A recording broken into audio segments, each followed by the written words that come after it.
Good evening. Welcome to our audience, to our Real Woman NZ platform. And it is awesome to have you all here tonight. Thank you so much to everybody who's engaging and turning up and engaging on our posts. Tonight, it is a great pleasure to present our second part on education in New Zealand. And we have a special guest for that. I would first like to tell you, if you haven't been here last week, that unfortunately Bronnie is dealing with family issues and hopefully will join us again in maybe a couple of weeks. And also that I know I did announce that Bob McCoskrie from Family First New Zealand will be here tonight, but he is very busy and has a busy schedule. And so he will join us live next week. And he will be our only guest. And it will be great to have a really nice, long, and deep, intense conversation with him. So my name is Azian, and I am part of the Real Women NZ. I am a mother of 3, and I'm a clinical hypnotherapist. I specialize in working with youth and processing trauma and working around anxiety and things like that. And of course, with my daughters, I am very interested what is going on in the education sector in New Zealand. And with me, obviously, is my good friend, Helen. Hi, Helen. Hello, Azian. It's great to see you again tonight, and great to see some of the audience have tuned in. So for those who may not have tuned in before, or those watching later and don't know who we are, as Azian said, I'm Helen Houghton. I'm in Christchurch, New Zealand. I'm an ex-teacher, taught for 16 years, and about 4 years ago, I put a petition to our government to remove the harmful gender ideology from our schools, because I could see that in action. And we are still working on that. So 4 years later, I have a citizens initiated referendum out there, and we are working on that. But like Azian said, last week we started our first part of the education. If you haven't seen it, I encourage you to go back and view it, share it with all your friends and family. And this week we have part 2. Now I'm going to introduce our guest. Like Azian said, though, next week we will have Bob McCoskrie here also on education. So we decided that 3 weeks is actually a really good amount of time to be discussing this education stuff, because it is so insidious and we need to give it the quality time that it deserves.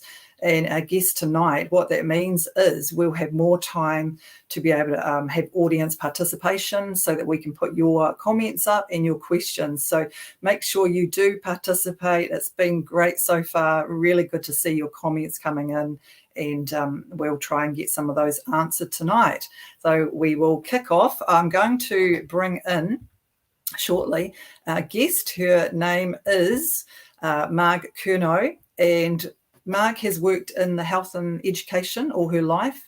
Her original training was in medical social work, and then she moved into teaching adults in the polytechnic sector, finally moving back into health management for the last years of her working life, and she retired in 2019. Marg has worked in research and advocacy in the broad gender critical movement since then.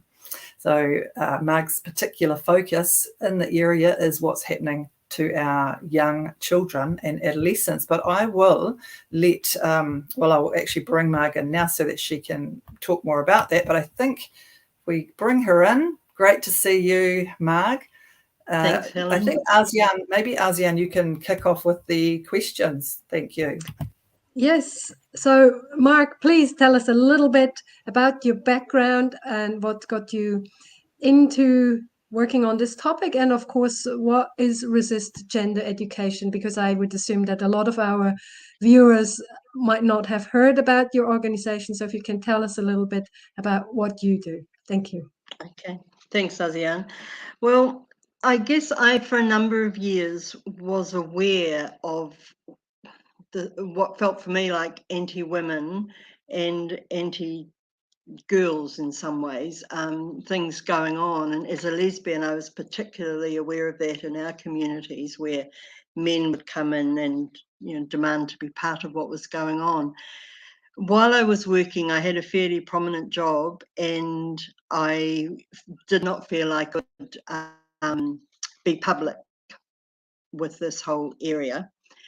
I'm particularly interested in education. I have 3 grandsons and they're all at school. And like you know, when you have children there going through that, you feel concerned. So I joined Speak Up for Women in 2019, and they were asking for people who would be willing to work in the education group that they had. So I said I would be. I had a background in education. I'd been doing staff training and those sorts of things, but I had taught in the tertiary sector. And at that stage, the group was being chaired by an intermediate school teacher who was wonderful, but she was also in a position where she couldn't front the group because her job would have been under threat if she'd been public.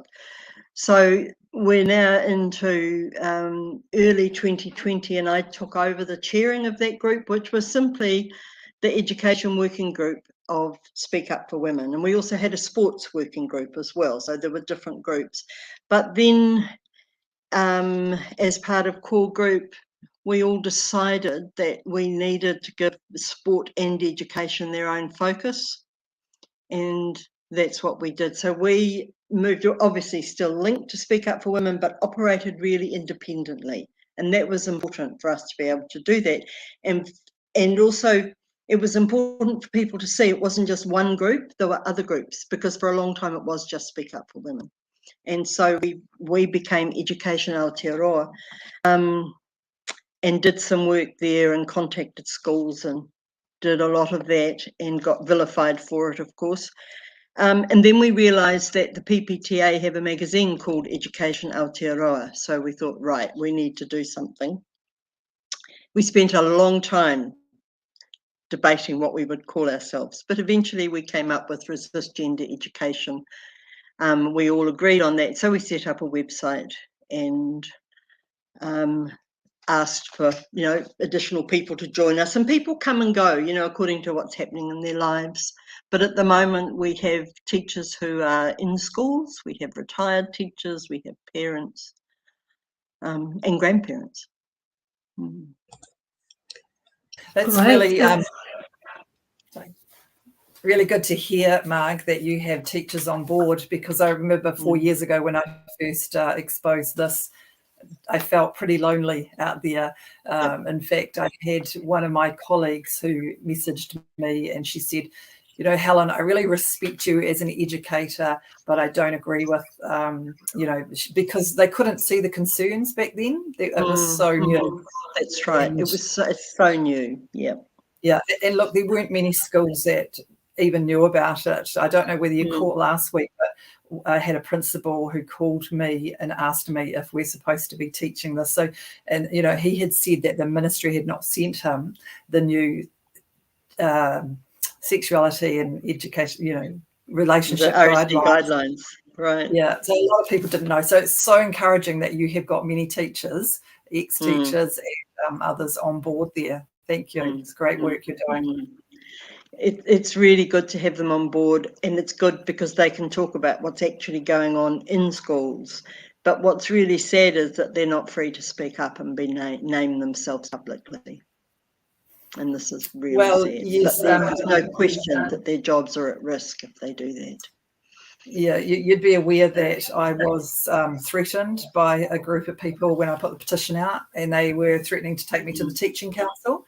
Once that happened, I realised that I had to actually do this from outside, and that's the reason why I'm not teaching now, is because of this this whole gender stuff, which I've been challenging. The only reason even now that I don't go back in, even as a relief teacher, because I know that, you know, I can't do it on the inside. I know other teachers who are dealing with it as well, and I know many good people who have left teaching because of it, and that is, you know, they're crying out for teachers, and you know, we have half of our children are not even attending. There's high anxiety, and clearly, you know, this is part of it. Yes, absolutely. And there's so much going on in schools that needs attention, you know, and all the energy is going into this. But we have to fight it, there's no question. We will be. We are. Yes. Yeah. We are, and at the moment we're obviously raising the awareness around it, right? Because a lot of people still believe that this isn't happening in New Zealand. So what would you tell those people, Mark? Well, what we do is tell stories of things that have happened and things that people have told us, and those are on our website. And it's really important because you're right, people don't believe, and they think it's only in America that those things happen, and maybe a little bit in the UK. So we gather stories, and we want people to tell us stories, and we put those on the website so that people can read. And I just find when I talk to people, they will say things like, you know, if only a fraction of what you say is true, that's appalling. It's like they just can't actually believe it. You know, it's so awful. Mm. I'm just noticing a few of our people here in the audience. So Nicole, so we've got Dominique there. Good evening, everyone. Nice to have you here, Dominique. We had, where are we? We've got Nicole. Looking forward to another great night. That's super that you're here every week. It's great to have a regular team tuning in each week. Shirley, Glenys, Courtney, hello.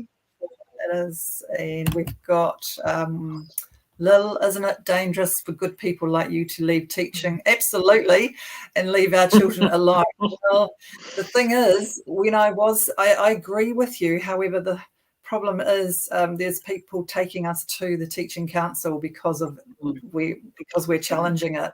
And the point is, I'm not registered now, and I doubt that the teaching council will give me my registration because of this. So Lil, when I put the Citizens Initiated referendum out, the teaching council wrote a letter saying that people who are thinking like I'm thinking, we are going to be disciplined, basically.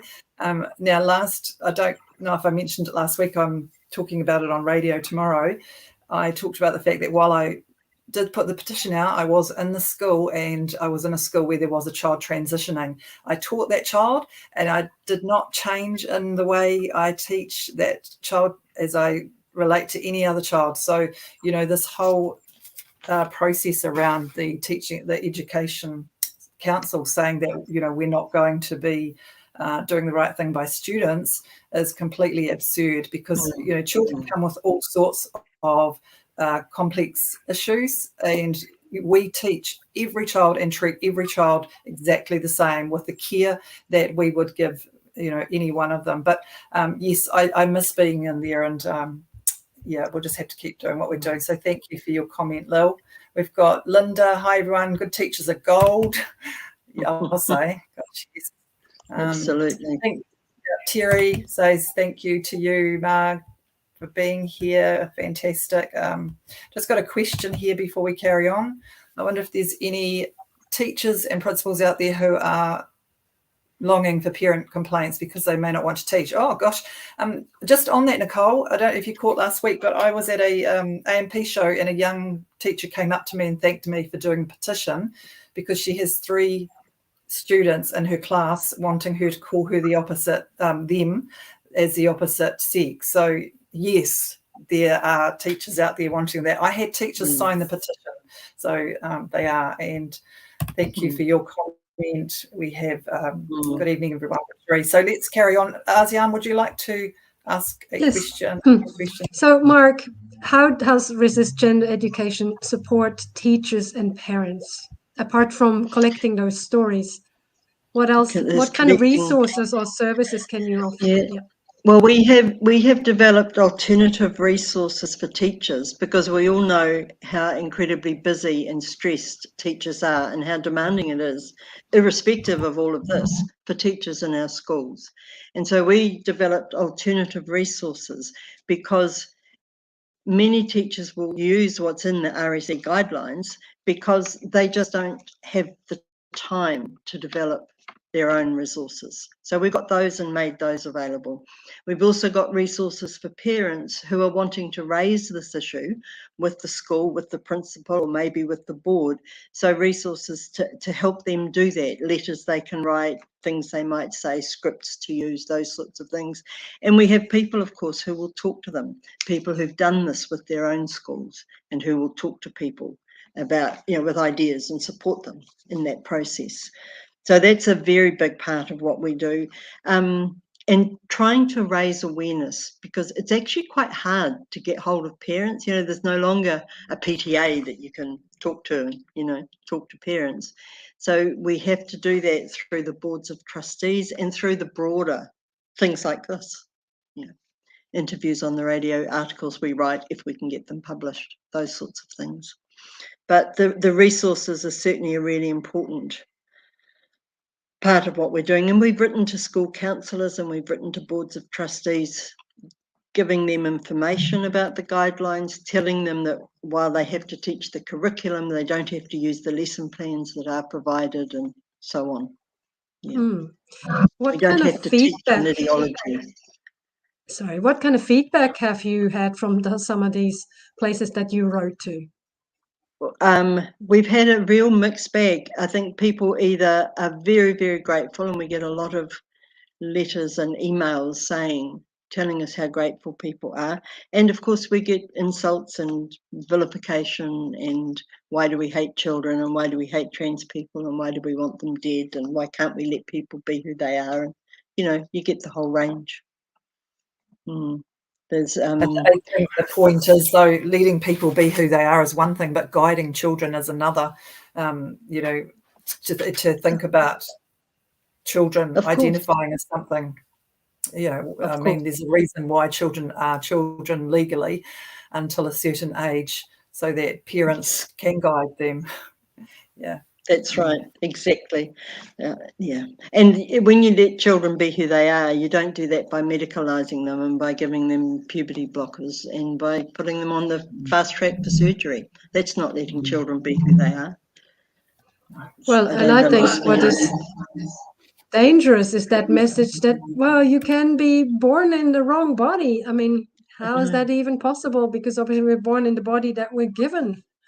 Exactly. Yeah, so that's very dangerous for impressionable young kids. Very, very dangerous, and very dangerous when children are still forming their own sense of identity, as you know, children in level 1 and level 2, year 1 and year 2 are. You know, they're just learning those things, and to tell them that they can change their sex, you know, kids get it wrong. You know, one parent told us how her daughter came home and thought that she was going to have to, at puberty, she was going to have to choose whether she wanted to be a boy or a girl. Now, I'm sure no one said it like that, but that was the message that she took away. It's terribly confusing for children, and of course, shocking.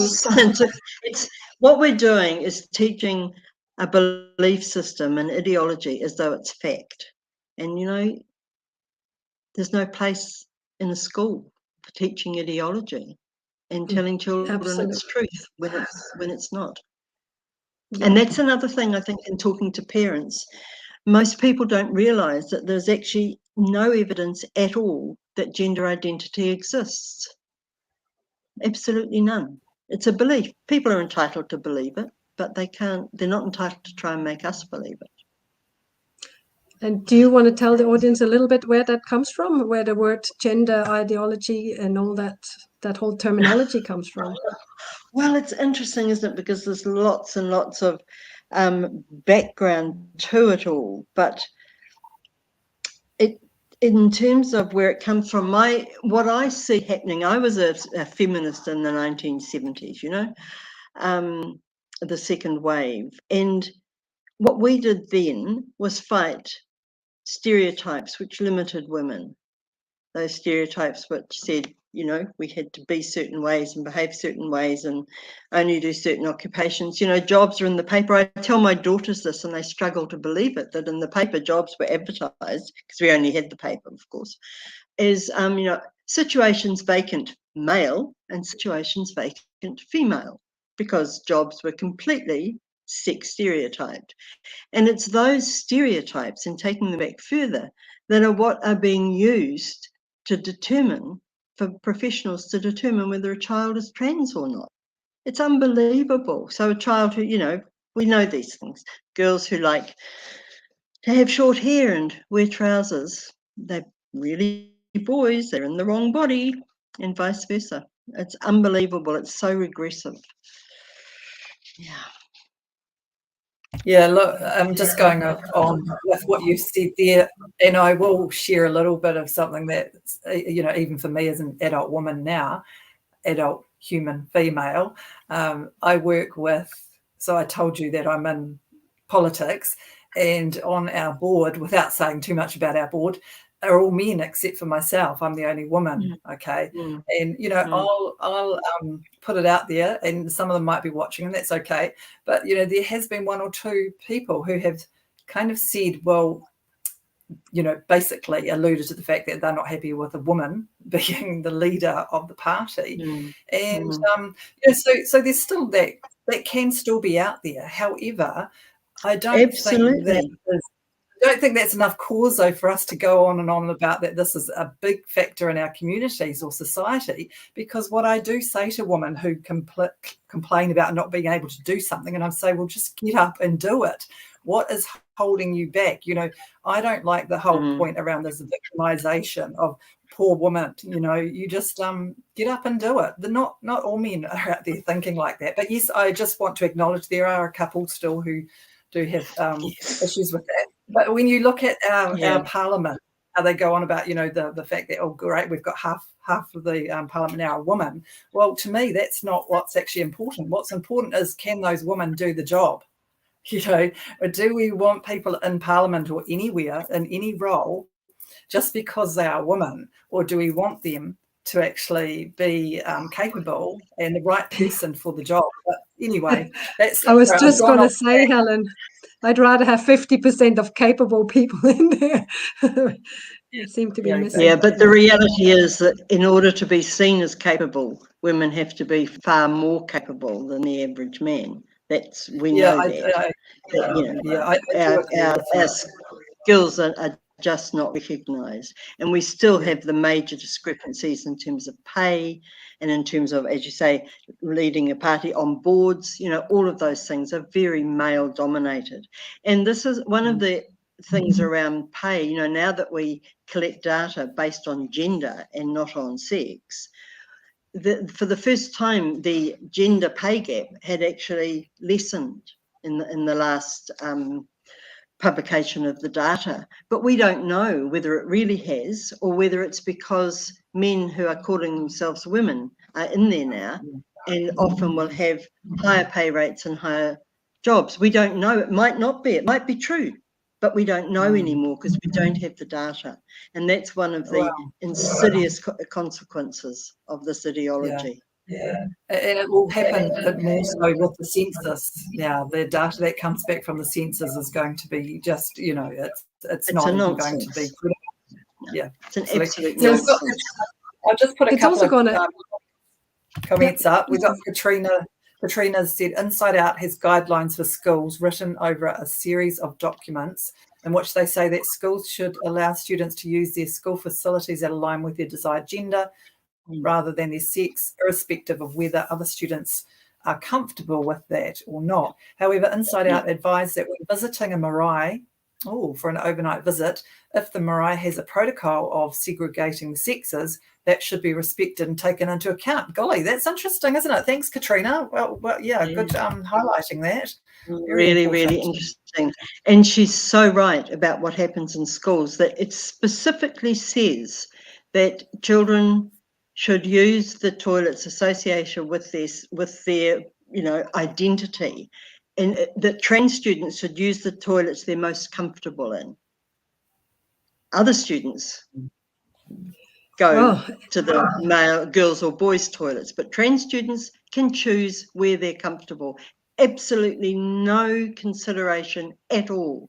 Think about girls at intermediate school who are starting menstruation and dealing with all of those things, the reality of menstruating in a high school, and you've got to put up with boys coming into the toilets, and the comfort of those girls is not even considered, whereas the comfort of the trans students is written down in black and white that it must be considered. So a minority of the population, or of the school population, is given free rein to have more rights than everyone else. That's right. And that's the thing about trans rights, isn't it? Because there's no rights that trans people don't have. What they do have is additional rights. Yeah. Look, and So I don't want to sound anti-trans, because it's not about being anti-trans. It's about saying that the situation is unfair and the situation is damaging for children. I think the term And that's my real concern. I think everybody's anti if you don't agree with what is being pushed in the liberal out there with the left government. Yeah. You know, everybody's anti. It doesn't matter what area there is. So thanks, Therese. Yeah, so Therese is also in a male-dominant job, but she's just as good as everybody else. Yeah, but I'm sure, Therese, that you don't need to make a big deal about it, because you just do it and get on with it, right? I'm sure. Now, Carol, it's got roots in postmodernism and the cults. Post-structuralism. That's right. Yeah, we can do a lot of these things. The universities, The universities have got a lot to answer for.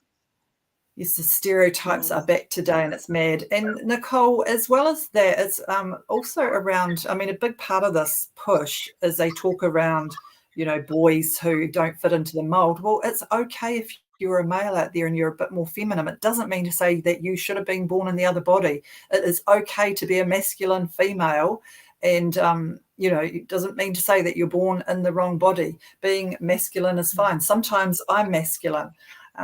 How else do you think I cope with 7 men in the board meeting? But, you know, it's like we don't always have to be feminine as females. Sometimes I actually change. I like to be feminine at times, and then other times I don't. So, you know, and you could, if you're with the gender people, you would say that I'm on a spectrum and I'm changing. But, I mean, come on. Gender fluid, Helen. You're gender fluid. It's all a social construct, the gender. And it varies across time and place. And it's ludicrous. It's absolutely ludicrous. I think one of the things, if I could talk a little bit about, would be some of the obstacles that we face in our group, where we're trying to actually let people know what's going on in schools. That's our primary aim. Let them know what's happening and then support them in whatever they may want to do about those things. And, you know, one of the biggest things is the misinformation and the disinformation in the media. You know, it's put forward as a human rights issue. It's not a human rights issue. It's linked with, you know, gay liberation. Well, you know, this is what we did in the 1980s, and now we have to do the same thing for the trans people. It's not the same. There's absolutely no similarity at all. You know, the whole thing of be kind to people. Of course we want to be kind to people, but that's not what this is about. It's about telling the truth, you know. It really is. And the shoddy research, some of the research that is put out there, some of it's complete lies and some of it's really, really bad research.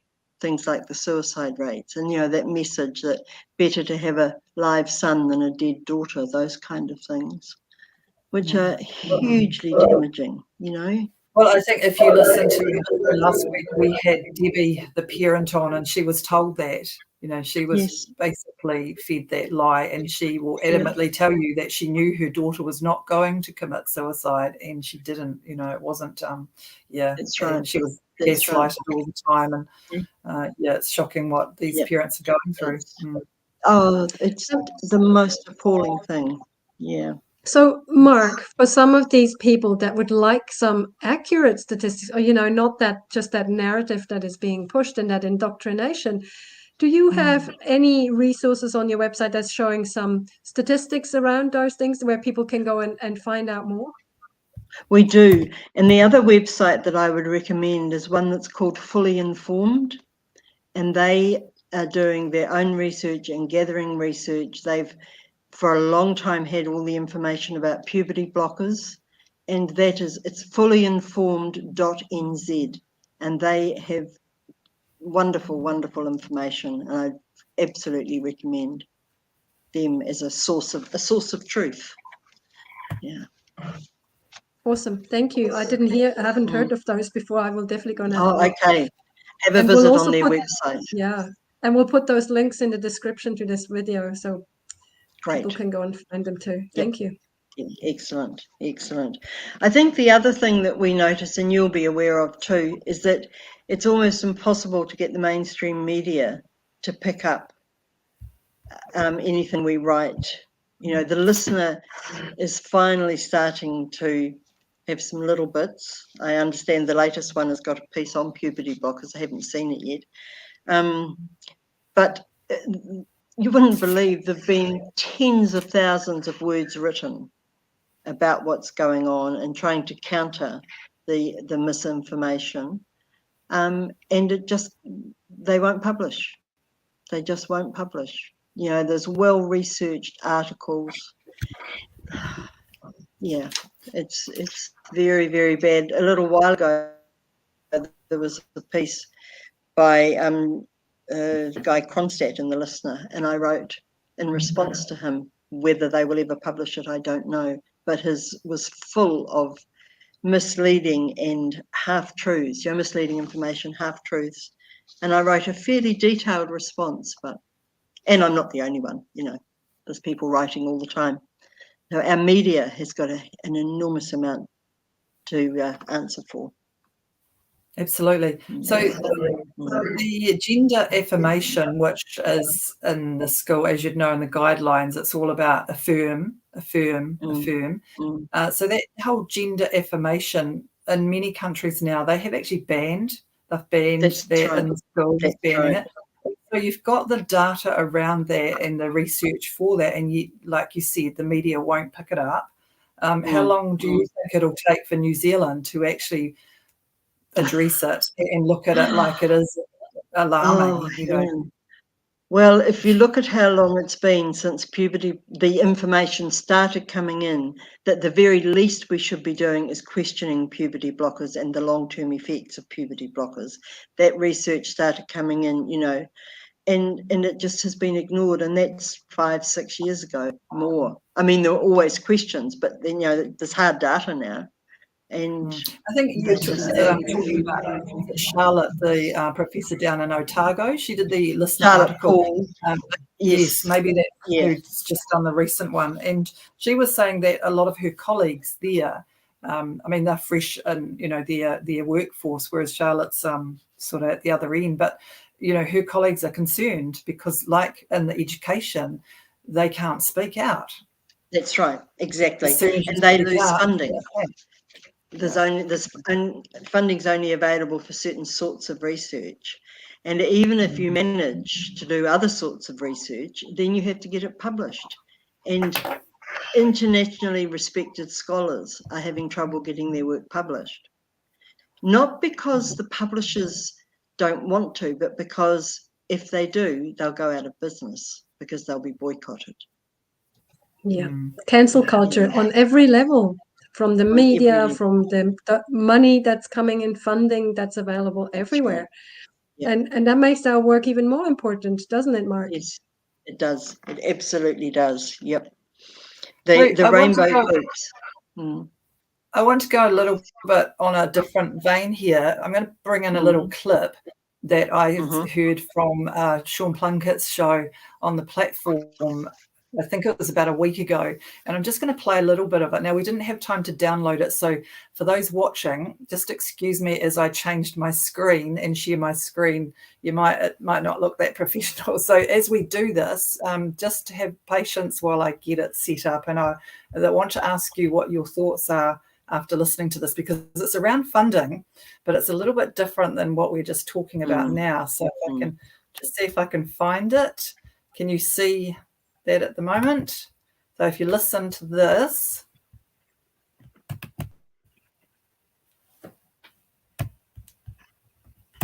Okay, gay advocacy charity. Yes, they're a charity. They have a small group of paid executives by the looks of things. The actual exact amount of public funds allocated to this group was not disclosed, but the National Charities Register has their annual income for this year at above $1 million. And they are contracting to the Ministry of Education. That would appear so. They've never registered an income above $370,000 for any of their previous financial years dating back to 2013. So a big increase this year, and I think it's safe to presume that sudden surge in funds is related to I want to make this clear. Are they educational and sex education experts?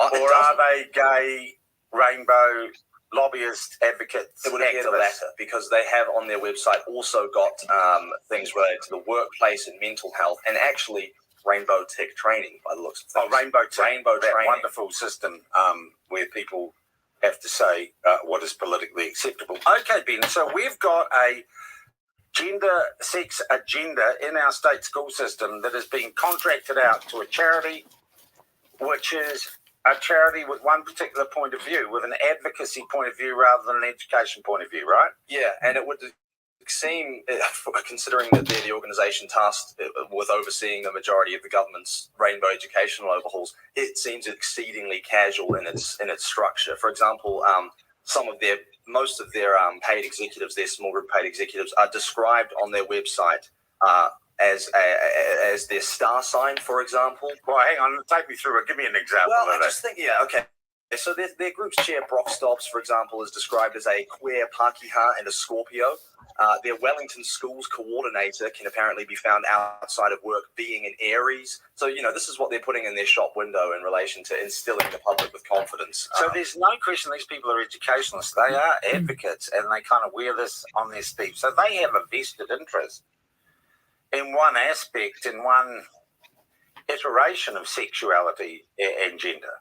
Yes, and it doesn't. You would have thought that maybe they'd put forward.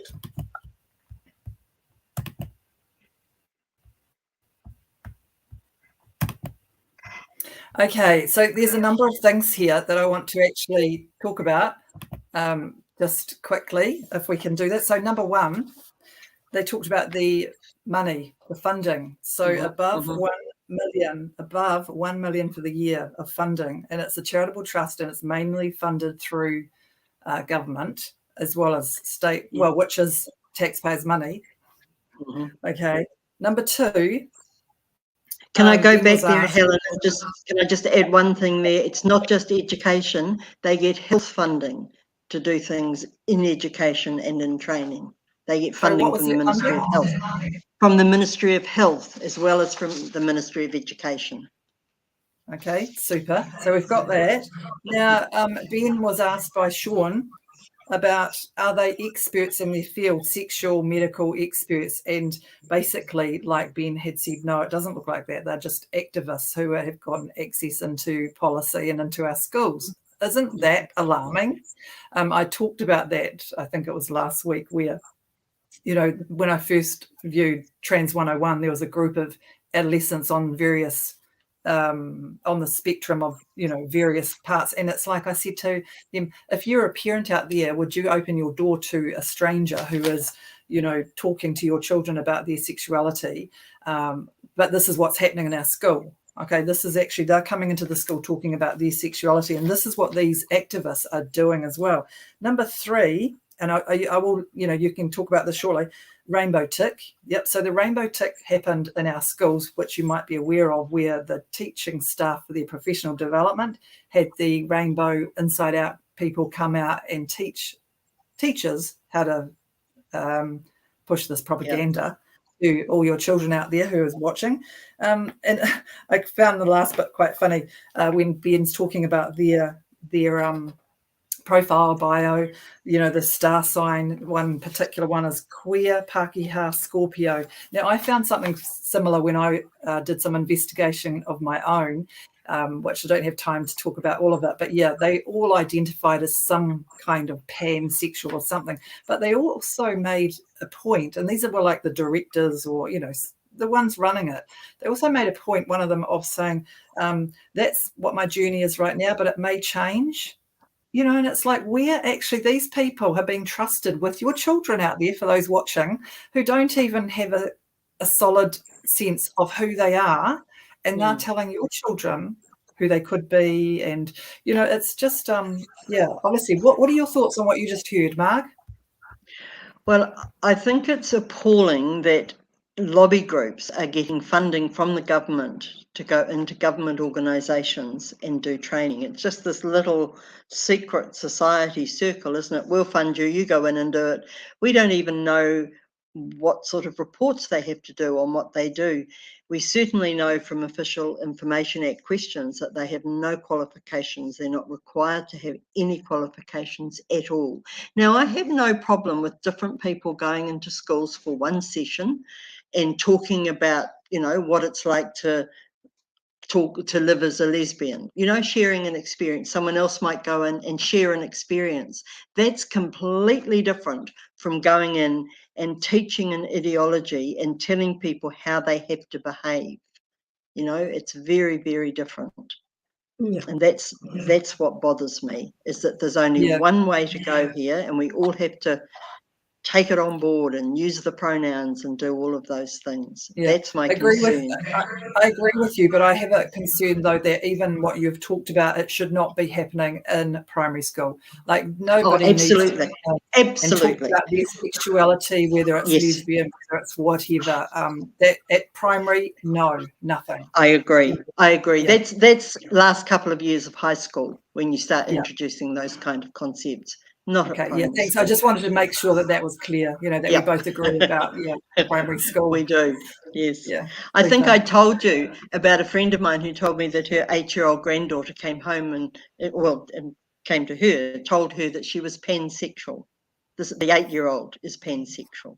Did she ask you what pansexual was? No, she didn't. She said she felt silly because she wasn't sure what it meant.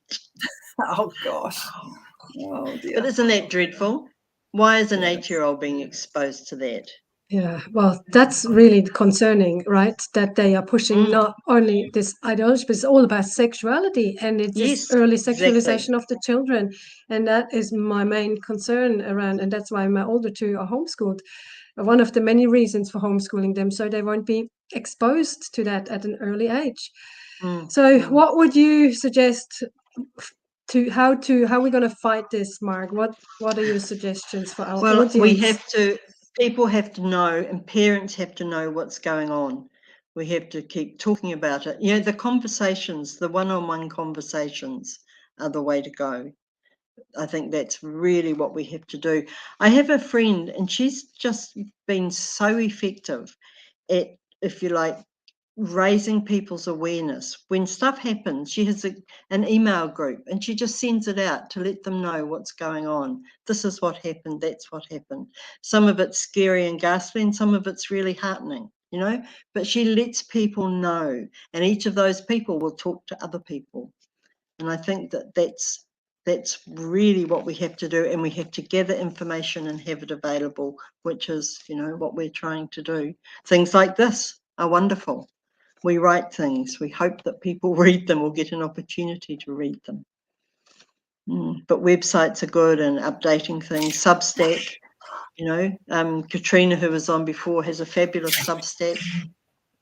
We have a Substack. You know, I like your flyer. I thank you for putting together this flyer. It's really good. Yeah. Are you delivering them around New Zealand? Yeah, they are going around New Zealand. Yes, we're not doing them into letterboxes. To be honest with you, they're too expensive to produce to know that, you know, 1 in 100 might be looked at. But it's giving them to people who will give them to other people. It's when people gather, parents outside a school gate, or people who are in a group with you. It's sharing them around that way, getting people to think. We're also putting an information pack together, hard copy, because all our resources are also online, but we're doing a hard copy information pack so that people can take it and go to the principal and say, look at this. We need to talk about this. I want to know why you're telling my child these things, you know, because I feel very strongly that no one wants to damage children. They actually believe they're doing the right thing. And so what we have to do is show the damage, because I don't think there's a teacher in the country or a parent in the country who wants to damage their child. You know, we all do the best for our children and our grandchildren. So people have to know that what's happening is dangerous. I talked to a woman about the number of detransitioners, and she said, oh, but you know, it's only like 1 in 10,000. It's like, no, it's not. But that's those myths I was talking about before. People need to know. We need to be able to give them links. We have a detransitioner story on our website, and there's other ones that people can watch. Just YouTube, you know, search detransition, and it breaks your heart. But people need to know that this is happening.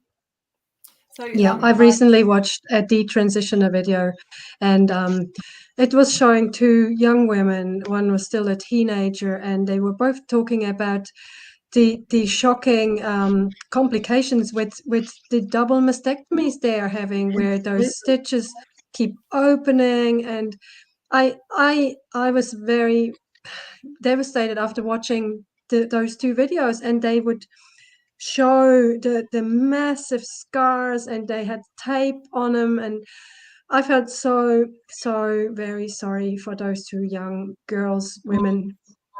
I don't know how doctors that have taken an oath to do no damage, how they can do that to healthy children. I find that criminal. I know. Yep. So Yep. when And I the whole first thing started of looking- when I first started looking at the I unfortunately also looked at what a penile reconstruction looks like, and the only reason that I didn't share that all over Facebook is because once you see it, you cannot unsee it, and it's actually really disturbing. Now, we're talking about in schools how they are celebrating children. Some of these children are having coming out assemblies, because I've seen one, and the teachers and that. So I know that you're saying, Mark, that they don't want harm, and I agree with you. However, this is harmful, and they need to know that it has to stop, and they cannot be encouraging celebration, because what's happening is while we celebrate these children and affirm them, none of those conversations like what ASEAN is talking about, they're not talking about what this is going to lead to, to have a penile reconstruction. To have double mastectomy, you are sterilizing our children. This is really we are sterilizing our children, exactly. Yes. And so while we can be kind out there and talk about the fact that most educators don't want to be harming children, we also have to be very strong and be telling them, actually, this is what's going to happen, and this is what you're doing. Part of it. Yeah. The key, it's the information that's key, because once people know that, they can't keep on doing it. Once you know the harm it does. But we have to get that out there. We have to get that Mark, out there. How can people get one of those information packs, or how can they get hold of, a handful of flyers so they can, I think a flyer is a good way of opening up a conversation, right? So how can they access that? Through your website? Contact us through the website. Now, the information packs we're still working on. They're not quite ready, but they will be, and they'll be available to order through the website. But absolutely, order the cards through the website. Yep. Definitely. One thing I was thinking about with your flyers, what's happening on this week, I'm going out talking to a group of parents and grandparents. I think there's roughly 60 people that are concerned about what's going on, and in particular for a specific school here in Christchurch. Now, is that something that you at your organisation would be willing to do if we suggested that parents contact you? Would you go out and talk to a group of parents about this? Yes, I think that would be fantastic. Absolutely, we would. Yep. Yep. So for anyone watching out there now, if you know of some areas that are really concerning, some schools, get in contact with Marg and see if they can send somebody out to have a chat with your people. Just come in through the website. Yep. Sure. Katrina's got a question or a comment. I've heard that not only are there special classes for neo-sex education by the likes of Inside Out, but that teachers are encouraged to permeate it into every class so that it's very difficult to remove your child from neo-sex education at all times. Is this correct? Do you know? This is absolutely correct. And in fact, the REC guidelines encourage schools to embed this ideology into all classes. That's actively encouraged. That's what they desire to do. So the right that parents have to withdraw their children, how can you do it? That's one of the questions we ask school boards. How can parents exercise this right when it's actually embedded into every aspect of the curriculum? So yes, Katrina, that's right. Not only can parents not exclude themselves, but neither can students, because you might have heard about the student that I talked about. She couldn't even excuse herself from the assembly that she knew was happening. She tried to, not have to participate in the wearing colours for the Rainbow Week, but still she was told you had to do it. You were supposed to do it. So it turns around, end up, the bullying turns around and actually is bullying and victimizing those who don't agree with this. Yes, it is. It's absolutely right.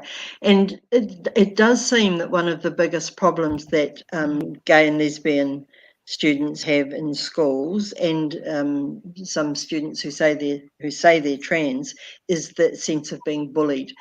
Most schools have got processes for managing bullying, but the greatest bullying is happening against children who don't want to be part of it. When I talk to my grandsons who are almost 15 and almost 17, they just roll their eyes now. It's like they just can't be bothered. They think the whole thing's ridiculous, but they said they'd never say anything. They'll say it to me, but they won't say it at school. Do you think that that's a big part of why children are not wanting to go to school, because they're being forced into listening to this stuff that they know they don't feel comfortable, that they know it's wrong, and it's like we're expecting children to go and listen to this. Did you know, are you aware that students now are being asked what pronouns that they want to use? I mean, this is happening at schools that are fully pushing it. Yep. And it's appalling, because of course as soon as a child gives a pronoun, they're pushed into a corner and that's it, they're left with it. A lot of counsellors have actually written things about not doing that, but inside out say you have to do it. Well, there's a good question here from Cherie. What do the school boards say in response to your question, Marg? They didn't respond. I mean, we do this in writing to them, and so we ask the questions and they don't respond. We put these in as things that they needed to be concerned about, and unfortunately we don't have any idea, because it goes into a big black hole. Yeah. And Helen, there was a question before this. No, please do go, Mark. There was a question before this about someone said that they find it really hard to start the conversation with friends because people think you're weird and they really believe these things. And it's true, and it's a really hard thing to do. And I think we have to practice ways of doing it. And maybe you have a video or something you've seen or something you've read and you can talk about it and it's kind of out there a little bit. I read this thing and what they're saying is, and gosh, I find that really concerning. What do you think? It starts a conversation, because we have to we have to ask people what they think and sort of invite them into something. And an objective article or video is actually a really good way of doing that. Absolutely, great advice. Yeah, that's the comment. Yeah. I think in response to what Cherie was saying, that I think there's a push that now all school boards have to reflect the sexual spectrum of their students. So it's going to get worse from here, because they're going to make sure that every school board has those rainbow people on it. Well, it's a bit up in the air. There's I'm actually doing a submission on it to the select committee tomorrow morning, so it's not law yet. It's an amendment to the act. But yes, it's unbelievable that they're really, what it is a push to get trans people on school boards. So we've taken the line in Resist Gender Education. We've sort of asked, why one minority group? What about neurodiverse children? And what about families who have minority religions? And, there's so many groups of people who've got their own special character. Why suddenly this one? There's no rationale for it at all. It just makes no sense at all. It's a very, very scary thing, and it's being slipped through in the same way as so many of the other changes have been slipped through.